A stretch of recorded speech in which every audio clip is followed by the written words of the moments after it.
You didn't train him how to treat you. You walked in believing you weren't enough. That's why he pulled away. Not because he changed, not because he lost interest, because of what you believed about yourself before he ever showed up in your life. And if you don't fix that, you will keep losing him the same way on repeat. Before he ever pulled back, you were already trying to prove something, that you're enough, that you're worth choosing, that he won't leave. So you don't show up grounded and anchored. You show up trying to secure him. You chase, you look for reassurance. You need him to confirm you matter. You stay even when he's not on point and has been showing you that he's not on point. Because losing him feels worse than losing yourself. And here's the part most of you don't want to hear. He did not create that dynamic. He just responded to it. I'm Kim Velez. I've helped thousands of women break this exact pattern in their relationships, including myself. And this right here, this is the real reason it keeps happening. At the root of this is not about behavior. It's belief. I'm not fully chosen. I'm not enough. I have to prove my value. So even when he is showing up being consistent, you don't receive it from a place of security. You receive it from, don't lose this. And from that place, you chase, you seek confirmation. You need to feel him choosing you just to feel okay.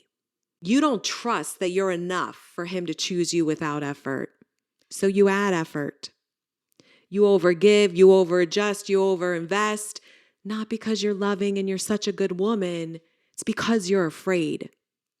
And this is where everything breaks. He doesn't decide your value. He responds to what you tolerate.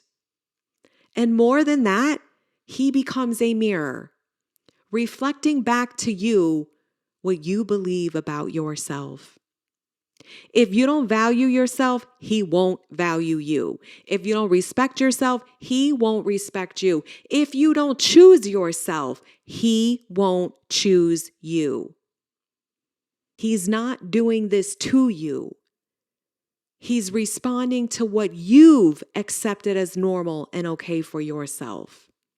You're not losing him because he's unavailable. You're losing him because you abandon yourself first. You reject yourself first.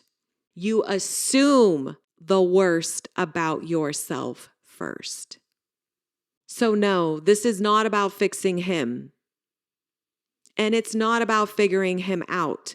It's not about obsessing over what he's doing, what he's thinking, or how to get him to choose you. Because the more you focus on him, the more you stay disconnected from yourself. This is about rebuilding you. Because your identity right now, love, is not anchored in truth. And that's why you don't get what you want. So you keep going back to him for something you don't actually believe you already have. You try to get him to confirm your worth and value. You try to force him to choose you. You try to secure and force an outcome. You even give ultimatums, not from power, from fear. And none of it works, does it? Because you're trying to get something from him that was never, ever his to give you. You were never meant to earn love. You were meant to receive it. And your worth was never supposed to come from another human being. It comes from who God says you are.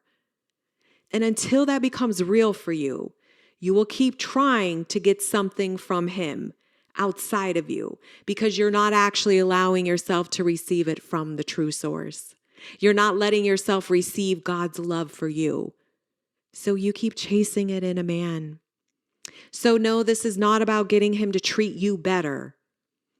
This is about becoming the woman who no longer accepts less. Because when that shifts, everything shifts. Because he was never the source. He was simply the reflection. And once you see that, you can't unsee it. which means you don't get to go back to settling, devaluing yourself, overproving, overchasing, overgiving, overinvesting. Not if you actually want a different result. Not if you want to finally get what you want in love. I mean, why are you here? This is what you want. You were never meant to earn love. You were meant to receive it.